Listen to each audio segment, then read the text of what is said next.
पालघरमधील मोडकसागर मध्य वैतरणा तानसा धरणातून पाण्याचा विसर्ग सूर्या पिंजाळ वैतरणासह इतर नद्या इशारा पातळीवर नदीकाठच्या गावांना सतर्कतेचा इशारा। पुण्यातील भीमाशंकर परिसरात पावसाची हजेरी चासकमान भामासखेड आणि कळमोडी धरणातून भीमा नदीत विसर्ग सुरू नदीच्या पाणी पातळीत वाढ व्हायला सुरुवात।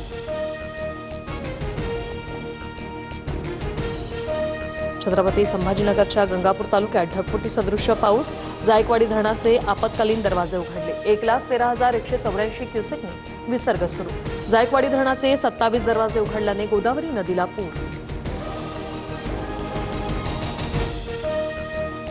वैजापूर तालुक्यातील भिवगावमध्ये लोकांच्या घरात पाणी शिरलं एनडीआरएफच्या टीमकडून 12 जणांची सुखरूप सुटका बोरा नदीला पूर आल्याने 12 जण अडकले होते।